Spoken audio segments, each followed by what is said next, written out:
What's going on, guys? Full Guard MMA. We are back at it. This time, UFC 313 in the T-Mobile Arena. Magomed Ankalaev finally getting his chance. Uncle Dana said, "You finally did enough work. We'll give you Alex Pereira."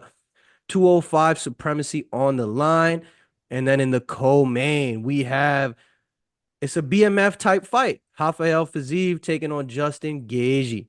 Justin Gaethje heavy hands, Rafael Fiziev heavy kicks, punches versus kicks type matchup. We're going to break down each fight, starting with the first fight of the night. Chris Gutierrez taking on John Castaneda in the men's bantamweight division. Gutierrez coming in as a slight favorite, but this fight is close. Castaneda and Gutierrez is a similar level of fighters. Seems like a 50-50 fight. Give me your analysis on this, E.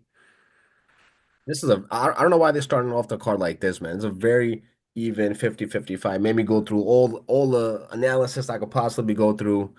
And I'm leaning towards John Castaneda, man. I feel like he got this one. I know Chris Gutierrez is a tough matchup. He's a tough customer. But I really like John Castaneda in this one, man. I feel like he just been bro, that win over Muin Gafurov is very underrated. I know he lost to Daniel Santos before that, but we gonna ignore that. That Muin Gafurov win was impressive. And that really sticks out to me. He went to war with Daniel Marcos, the undefeated Dan Marcos, you feel me? So I'm leaning towards that boy over here, man. John Castaneda, I think he got what it takes, but I know you lean towards Chris Gutierrez, man. So talk to me. Yeah, man, I am leaning towards Chris Gutierrez. In this matchup, both fighters' average fight time is close to about 15 minutes. These guys are decision fighters.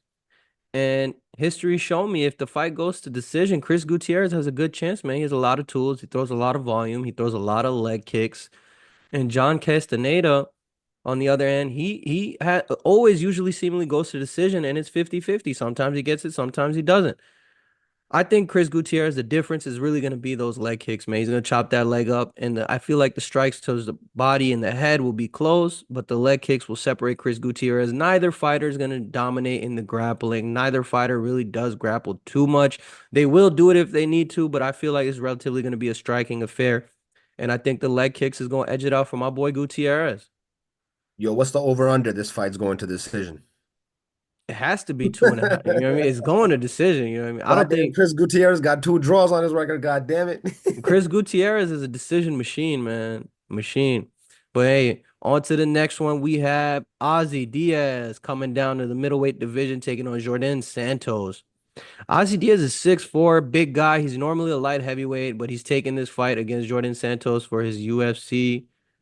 He's moving down from the light heavyweight division after getting stopped. I have a feeling Jordan Santos is gonna win this fight easy, man. He looked really good in the contender series against Will Curry from UK. UK guys were hyping up Curry, and Jordan put a stop to that, beat him down all 3 rounds, unanimous decision. On the other hand, we got a guy who lost to Mingyang Zhang by ground and pound KO. You know what I mean? He lost to a Chinaman by ground and pound. So I really doubt he's gonna win that fight. Jordan Santos by decision, in my opinion. Yeah, I agree with you, man. Ozzy Diaz, I'm just not impressed at all, man. Dude doesn't have a win in the UFC. You know what I'm saying? Jordan Santos, these young Brazilians up and coming, man. These guys coming up are tough. They're tough customers. They're gonna be future champions. You see it with the fighting nerds. You see it with these young Brazilians, they're coming up. Ozzy Diaz is not that impressive. If Jordan Santos was a fraud, Ozzy Diaz is not that dude to check him. So I'm gonna have to go with Jordan Santos, a younger fighter, 27 years old, up and comer. Yeah, I think he got what it takes, man. I think it's a pretty easy prediction to make. I think he got this. Yes, sir. On to the next. We have Myron, the legend, Santos, taking on Francis Fire Marshall. Myron Santos won the Ultimate Fighter in his last matchup against Khan Ofli, knocking him out. He looked very good on the feet, and he showed me strikers, they can either move forward, they can strike either moving forward, or they're good counterpunchers. They can strike moving backwards. But Myron Santos showed he can strike going forward, and he can definitely strike going backwards, man. He was Sean O'Malley-esque, man, on the back foot, just jabbing you up, landing shots that you don't think you can land on the back foot. Maron Santos, I feel like there's a huge edge in the striking. Therefore, I'm going Maron Santos, and I think he gets it by knockout. Yeah, I agree, man. He beat Khan Ofli, Australian top team. I thought for some reason he was with Eugene Behrman and them boys, but I guess not. Everybody's leaving city kickboxing these days, man. CKB. That being said, man, I'm gonna have to go with Myron Santos to win this one. I'm looking at Marshall's record, man. He went to a split decision with William Gomis, which is very impressive. William Gomis is a high level striker. Shout out to France.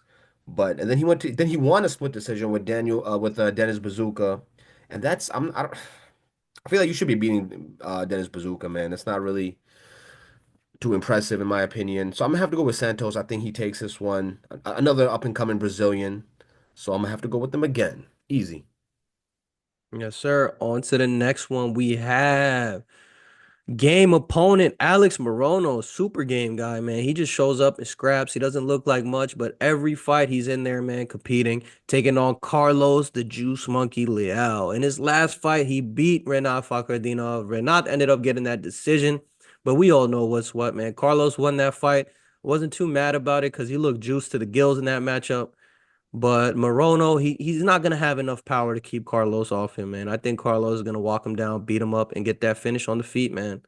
Too much heat. Yeah, Morona, man, he's just that old school, dog, just straight grit. Junkyard dog. He's gonna scrap, man, He but he don't just don't scrap. He got comes enough. there to scrap. He's not that impressive. His aesthetic ain't that crazy, but he's just gonna come, bite down his mouthpiece, and just swing and swing and bang, baby.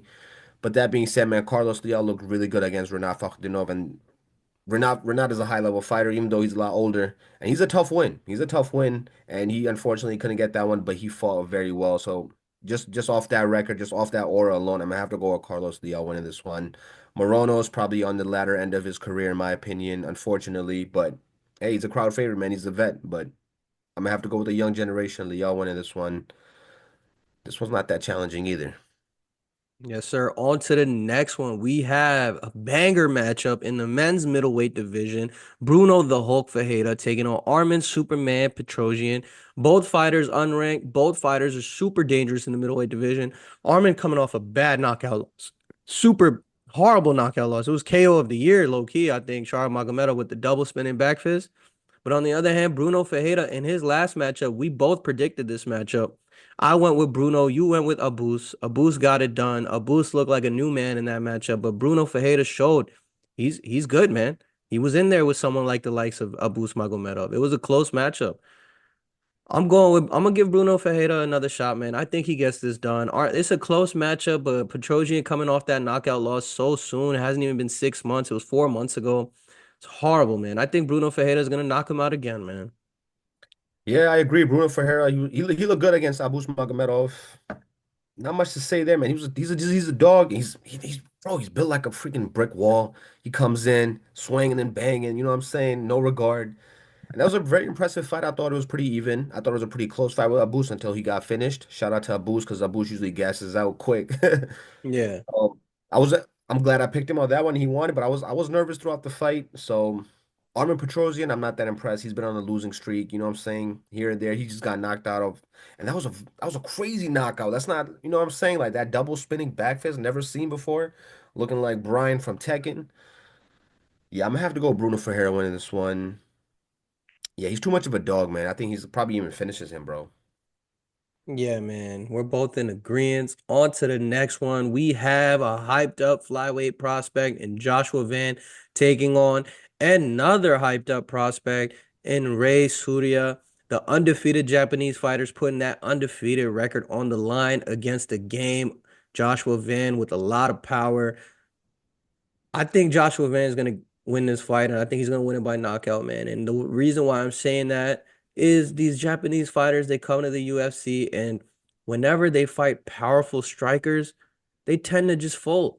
And I feel like Joshua Van fits that description, man. He's a powerful striker. He has cardio. He's gonna walk forward, and he has very good takedown defense.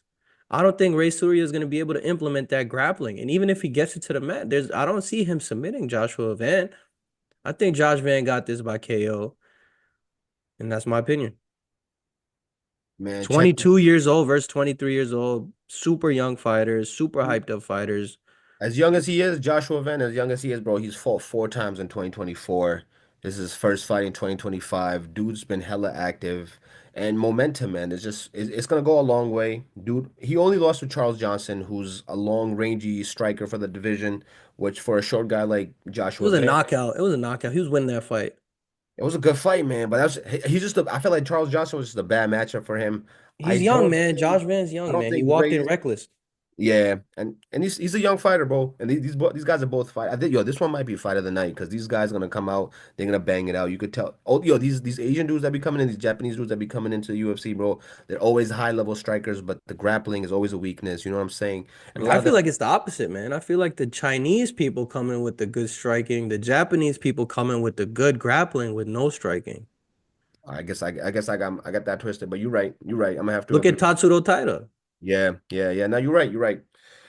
That being said, man, I got Joshua Van. Dude just been more Remember active. He Habib? has There's another country, Japan. another country on the map. Ja- So that proves my point right there. They're good grapplers, but they can't really strike unless they're a K1 guy. No, you're right. You're right. Because I do see he has 4 submissions on his record, 4 knockouts. But I just don't think he's that seasoned yet, man. Joshua Van just gonna give him a nice little welcome to the UFC.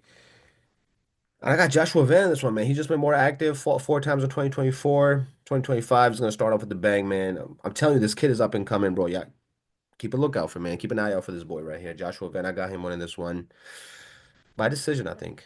Yeah, we're both going with Joshua Van in the prospect versus prospect matchup. Very exciting matchup. We can't wait to see that one. On to the next. We have heavyweight slobber knocker matchup with Rizvan Kuniev taking on Curtis Blades. I don't know what I don't know how they gave Rizvan Kuniev a top five heavyweight. And this is his UFC debut? He's coming fresh off the contender series into a top five matchup.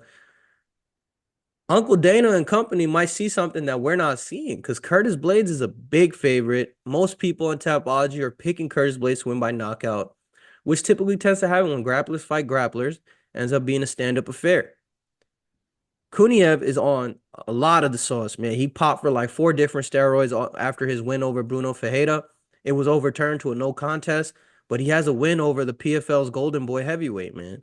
So maybe that's why Uncle Dana's trying to give him a top five heavyweight matchup because he wants Blades to beat him up so he could be like, hey, man, PFL's nothing. But who knows? I'm going with Curtis Blades. I think it's going to be a standout fight, and I think Blades is going to knock him out. I know that was very analytical of you, but the script is in, man. Curtis Blaze is gonna knock this boy out or submit him, whatever, man. The UFC knows this dude is a cheat. You know what I'm saying? He's been popped. They know this. This is all facts. This is nothing. There's no secrets. Dana always does this, man. You know what I'm saying? So them setting him up with Curtis Blaze all fripped. They've probably been testing him for a minute now. Yeah, man. They know something we don't, but the writing's on the wall. Curtis Blade's gonna win this one, knockout submission, whatever he wants. He's gonna win this, and the UFC is obviously gonna have to have the upper hand over Francis Ngannou. Y'all know how that shit goes. It's a small Exactly. world out there. Exactly. That's why this matchup happened. Dana wants to show, oh, this guy beat Bruno too, and Curtis Blades just smoked him. Francis is nothing. Blah, blah. You know how Uncle Dana is, man. He's petty. It is what it Mhm. is. Kuniev has a big opportunity to upset the apple cart and get that, top five ranking, but we'll Hey, see, hey, man. listen. I'm just gonna put this out there. You guys know how these daggies do against these American wrestlers. Y'all know how Hey, these daggies do against these American wrestlers. So that's just something to keep an eye out. So these Kuniev, daggies, that wrestling don't translate to heavyweight. yeah, I just think once you get popped and they know it's a fact, I just think it's you can't really get around that no more. You're not gonna get away with it no more. Now you're under that suspicious eye. Now they're all expecting you to, get caught type shit. Yeah, I'm gonna have to go with Curtis Blades. On to the Mm. next. On to the next. We have Bobby Green taking on Mauricio Ruffy, fighting nerds. Surging striker, man. He looked very good against Lontop, but he did gas out in that third round. Lontop won that third round. But a lot of people are saying, oh, he had a close matchup with Lontop. I don't know why everyone's saying he's going to smoke Bobby Green, but at the Was same not time, close. Bobby Green does not have the chin James Lontop has. If Mauricio There you Rufus go. lands the same shit that he was landing on James in the first round, Bobby Green's out of there. He's out of there. I'm going with Mauricio Rufy. I got him by KO. Bobby Green's shown that he doesn't have a chin anymore, man. He's been in this game for like 20 years, man. It is what it is. I'm going Mauricio Rufy, man. Fighting Nerds gets it done again. Yeah, the CTE king right here, man. Unfortunately, yo, Mauricio Rufy is the biggest favorite on this card. Yeah, yeah, it was. I don't think it was a close. Everyone says it's a close fight with James Top. It was not a close fight, bro. He was kicking his ass. But yeah, that third round, yeah, he probably gassed out because Was he was in the first two rounds? Yeah. he threw everything but the kitchen sink at him, bro. Like those shots that he was hitting, that no look. Oh my God, bro. That would have any normal man would have just killed him. But James Top is such a dog, man. What is he, a Peruvian gangster? Like, come on, bro. Like, dude has a Uzi on his freaking face, bro. Come on. And nicest guy too. We actually met him. He's a pretty chill dude. But yo, if you look at him just all for it, bro, he looks like a mean MFer, bro. That being said, man, Mauricio Ruffy, these fighting nerds, they're up and coming.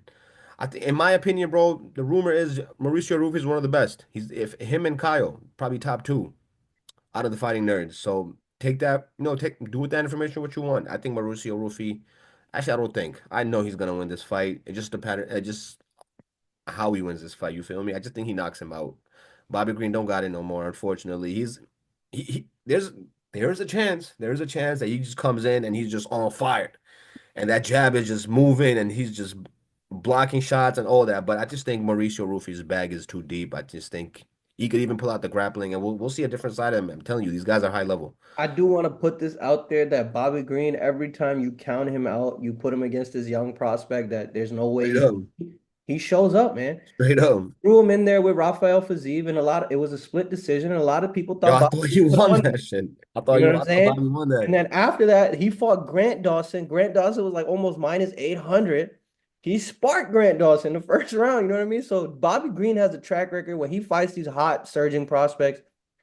You know what I mean? He turns up. He turns Straight up up. and he shows out. But Mauricio Rufy, man, I think he's just gonna have a little too much in the striking repertoire. He's gonna throw the leg kicks. He's gonna have the fancy kicks. He's gonna have the fancy trips, and he's gonna throw weird angles, man. He's gonna throw punches from weird angles that Bobby Green's boxing style is not used to. And I think Mauricio Rufy gets it done. I'm just gonna add one more thing, man. Once he told Patty that he was taking the piss, I knew it was over for Bobby Green because I thought he was locked in. I thought they hated each other. I thought there was actual real beef there. And then once he told him I'm taking the piss, I was like, bro, what do you like? What? That was all for I nothing. feel Like, like Bobby Green folded that fight. You know, I oh, he think the pulled his moment got bad, too big for bro. him, and He he pulled just his bad. chilled. That was yeah. Like that was the fight, but he needed to come up and like upset the crowd, and that would have been crazy. But I That feel like was a fight he could have won that fight if he fought differently, but I don't know, man. I don't know. I feel like he just gave up. So yeah, same reasons, same rules apply. Mauricio Rufy, whatever way he wants. Yes, sir. On to the next one. We have a very close matchup in the women's strawweight division. We have Amanda Lemos taking on Yasmin Lucindo. I feel like these two are the same fighters. Yasmin's just much younger. And for that reason and that reason alone, I'm going with Yasmin, man. They fight relatively the same. They're short, stocky, and they bang it out. You know what I'm saying? I'm going Yasmin Lucindo. She's 23 years old. Lemos is nearly 40. She's 37, about to turn 38. You know, that's kind of like the death touch in MMA, especially for women's, man. Once they get to like 36, 37, it's kind of over. I'm going with Lucindo. I don't know if she knocks her out. I think it'll be decision. Man, at first glance, I look at this fight. I'm like, yo, Yasmin Lucindo is gonna win this easy. She's a young, up and coming prospect, all that good stuff. But the more I look at Amanda Lemos's record, I'm like, yo, there's no way she loses this fight. She fought for the title. She's one of the best women fighters on the planet. And it's like the more I look at it, I'm like, yo, she's a live underdog. There's a real good possibility that she fraud checks this young prospect. But I just don't see it. 37 years old. I just don't see it. Yasmin Lucinda looked very good in her last fight against was it Michelle Waterson? No, no. Marina Rodriguez. Marina Rodriguez. Yeah, that being said, man, Both fighters actually have a been win fighting over some old Marina. heads too. I ain't gonna lie. Kavakevich was 39. Was it Yeah, Lucindo Marina might be a hype Rodriguez? job. You know what I'm saying?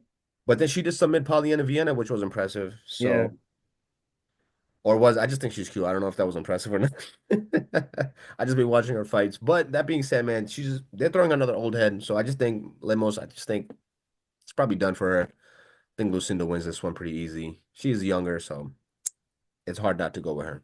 Yeah, we're going with Lucindo, but bottom line is Lemos is a live dog, and she could very well get that done. On to the next one. We have Jalen the Tarantula Turner taking on Ignacio Nacho Bahamondes, man. Bahamondes, Bilal Muhammad, the welterweight champion, has accredited his improvements in the striking game. large part due to Nacho Bahamondes, man. He says he puts in a lot of work with him in the striking. And Jalen Turner is predominantly a striker, man. These guys are going to strike. And Nacho, he's a high level kickboxer, man. I don't see a path where, and Jalen Turner is usually way taller, way longer than his opponents. But Nacho's the same height with the same exact reach. Both fighters are under 30. 50-50 matchup. I'm gonna go with Nacho, man. He's been training with the welterweight champ very closely lately. He's gonna come in looking sharp, and I think he edges out a decision. It's gonna be a mostly striking matchup. This fight very well may be fight of the night.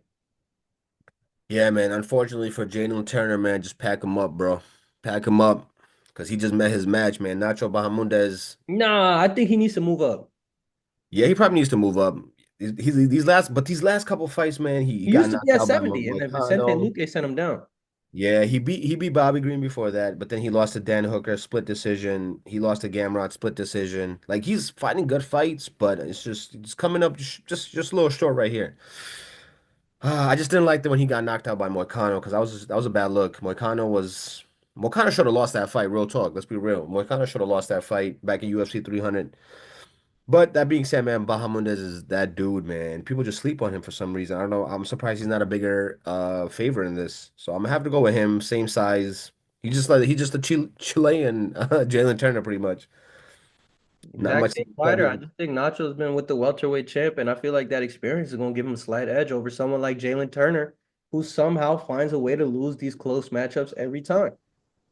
It should be a banger, but yeah, I don't think Jalen Turner wins this one. Bahamondes got this easy. Yeah, man. I don't know about easy. It's gonna be a banger, but I think Nacho gets it done. On to the co-main. This fight's gonna be crazy, man. We got a BMF type matchup. Rafael Fiziev, the Kazakh warrior. He looks like Ragnar from the show Vikings taking on Justin Gaethje, man. He's actually Crazy matchup. Azerbaijan. This is a rematch.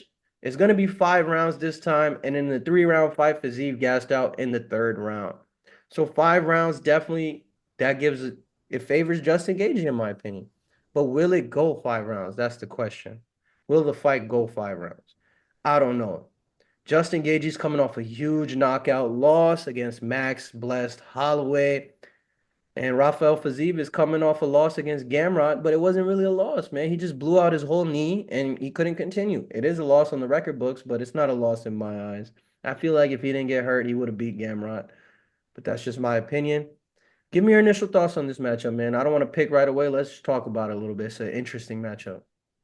Yeah, I agree. I watched the first fight, rewatched it, and it was a good fight, man. I felt like Rafael Fiziev, those first 2 rounds was looking very good.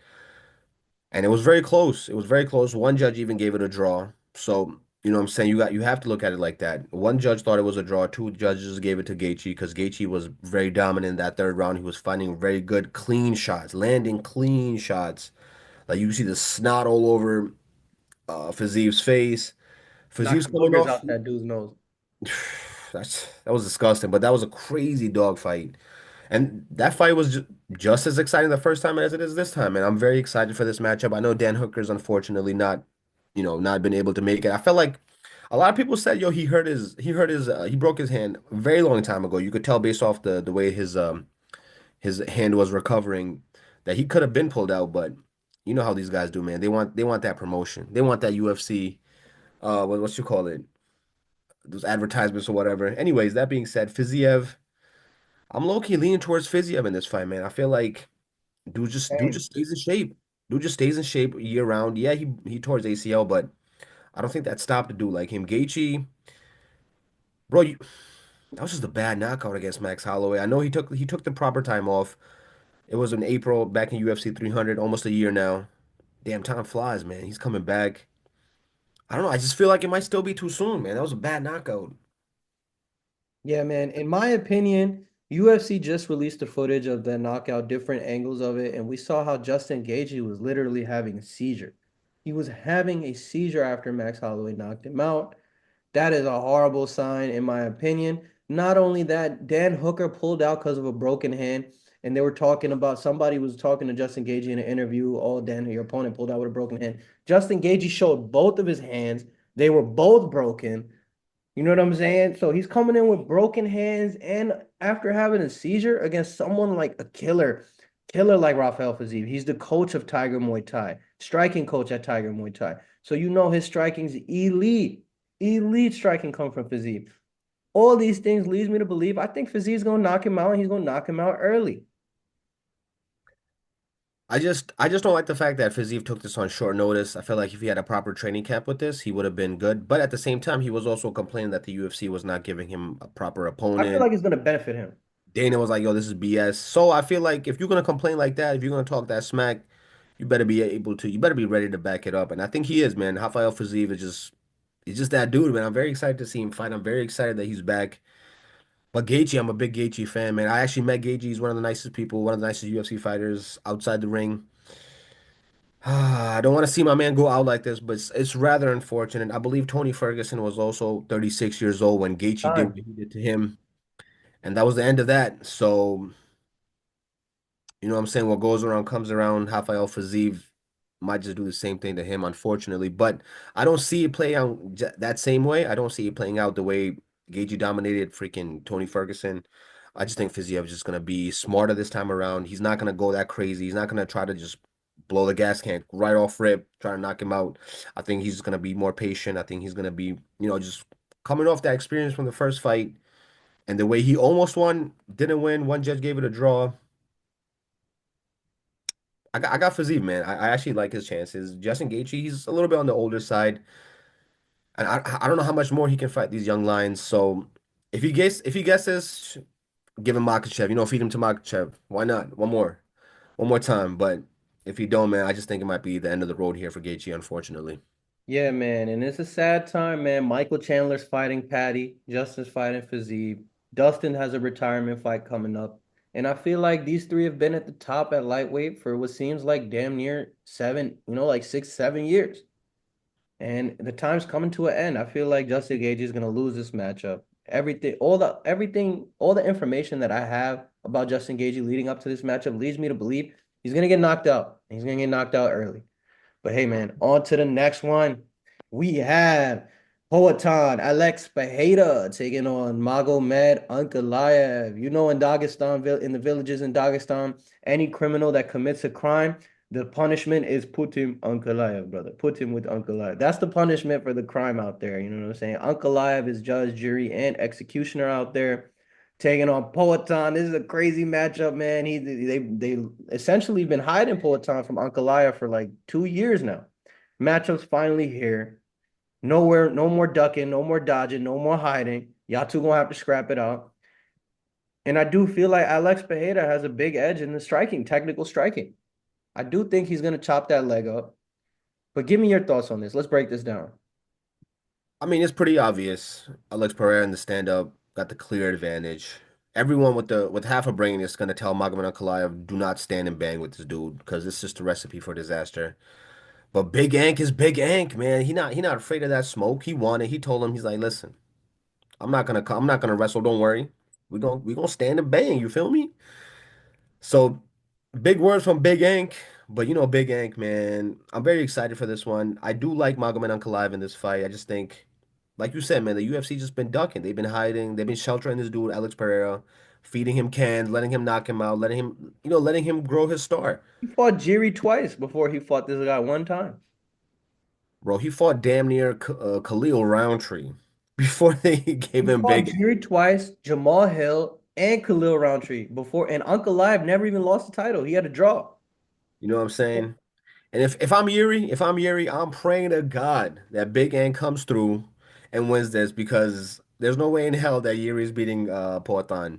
But there is a slight chance Not beating Magomed. that he could beat Maga. Slight chance, slight chance. It's a little bit better than it is with Poatan. But that being said, man, I just think Big Ant is just the kryptonite, man. The kryptonite to Alex is a Superman.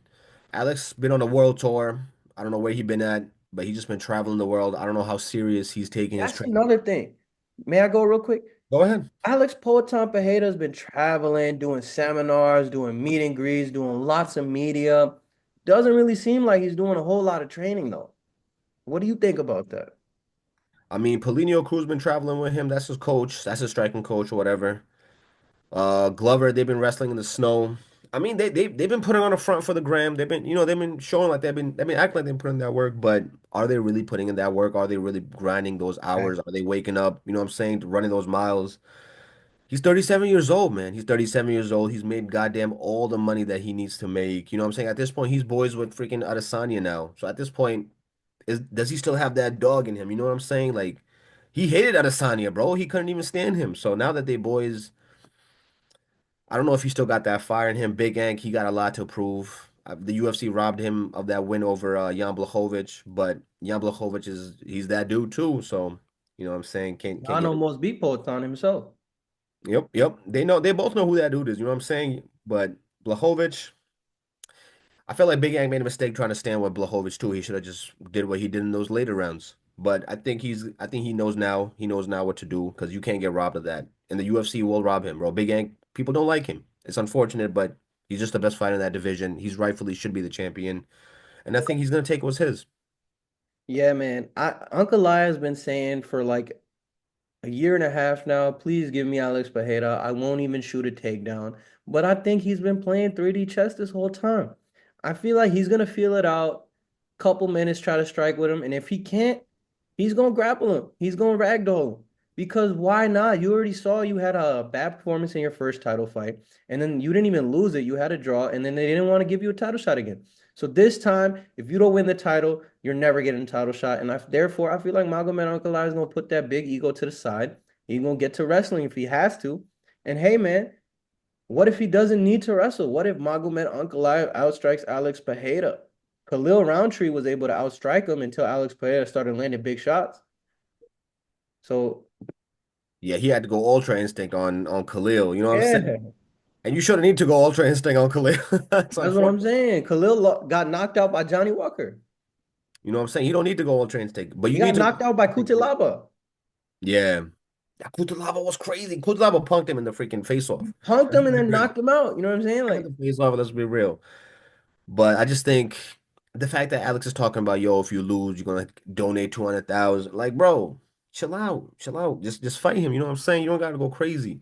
So I also feel like he's acting out of character, which is a big sign, which is a big sign of insecurity, which is a big sign like, all right, I'm not too confident. But at the same time, bro, sometimes when you're not that confident you're gonna win, sometimes that brings the best out in you because you just don't know. You just throw shit to the wall and just, you know what I'm saying, hope it sticks. But that being said, man, Big Ank, he the kryptonite, man. He needs to use that wrestling early on, take advantage, get him tired. And then if you want to stand and bang with him in the later rounds, go for it. But in the early on, you got to be smart. You got to yes, tire sir. him out. Get him tired. Get those what do you call it when you wrestle all the time? Lactic acid in your That arms, lactic all, you acid know in what I your mean? You're arms, not gonna be able all to that, pick up man. your Get him arms no more. tired. He's not a natural wrestler like Big Ank is, and he's a daggy. You know what I'm saying? So yeah, I got Big Ank in this one. I think he Yeah, wins. man. 38 years old, He could Poatan. submit him, man. He could really submit him. I don't know about that, but I think he can beat him. I Bro, that definitely ground think and pound he put he on can Jan Blachowicz in those later rounds was disgusting. So I'm beat saying him. if he could do that to Jan, he could definitely do that to Alex. So he could Yeah. win this in three A rounds. lot of people forgot in the Jan Blachowicz versus Alex fight, Alex, he wasn't gassed, but he looked more tired than we've ever seen him look because he was wrestling with Polish power. You know what I'm saying? He was mouth breathing in that third round. He was able to like thug it out and push past it, but wasn't a good look. I Yo, that feel was his first fight at light heavyweight, and that was a crazy test, and he passed it. Let's be real, he passed it. You know what I'm saying? They kind of did that same thing with Izzy. They gave Izzy to Jan Blachowicz, and Jan Blachowicz kicked his ass. So they were like, yo, let's just see if he's able to pass that test, and then he was. Let's be I real, mean, he it's not was. really a test. It was a little, you know what I'm saying? If it was a Jan close Blachowicz beats all these dudes at light heavyweight. You know what I'm saying? mm-hmm. Outside of Magomed, I feel like he beats all these dudes at light heavyweight. And Alex Pereira was able to get the job done. So that was a huge win for him in his first, that was the hardest fight in his first fight at light heavyweight. Also, another point to point out is that Alex Pereira's low leg kicks are disgusting, man. It could be a game changer in this fight because Magomed can't take leg kicks. we all saw Magomed not able to take that. So if Alex could use that early on, that's what I'm telling you, Big Ank, he needs to come out and wrestle ASAP, off rip. Forget what the UFC tells him. Forget what the UFC is telling him. Like, yo, listen, we want knockouts, we want all that. Get to the ground and pound early, make him wrestle, and it's gonna be an easier fight. But if you stand and bang on him, yo, those low leg kicks, he don't project those. He don't project those. You're not gonna see those coming. They hurt. They hurt. Yeah. Honestly, bro, everything tells me that Alex Pereira is gonna win. You know what I'm saying? Magomed can't handle leg kicks. He has a big ego, so he's not gonna grapple him. And he's been saying all this time that he's not gonna wrestle. So all the information that I have leads me to believe Alex Pereira is gonna knock this dude out. But I just have a sneaky suspicion Magomed Ankalaev has been capping. I think he's gonna wrestle, and I think he's gonna get this done by unanimous decision, man. But I mean, hey, that's his only way. That's his only way to win. if he doesn't Oh, wrestle though, like this was such a bad pick. It's a risky pick for me, but I'm gonna believe that Magomed, he's gonna put that ego to the side, and once he feels that heat, he gonna start grappling this fool. and if you don't win now, Alex is never giving him another rematch because he talks so much shit. Alex was like, yo, when I beat him, I'm gonna talk the most shit that I've ever talked. So I'm like, yo, He's Magomed, he has a case for second best light heavyweight ever. Ever. that's what That I'm quick. saying. He should be inevitable, and I think he will be, man. I think he comes out. He better be capping, I'm bro. He better Aspinall be versus capping. Alex Pereira if John Jones don't want to do it. Hey, that might be the next one. That might be the next one because he ducking Tom Aspinall. Anyways, so that's another topic for another video. Another day. Yeah, man. That's full guard MMA. We're going with Big Ank reluctantly, but we going with Big Ank, man. That's full guard MMA, and we out of here.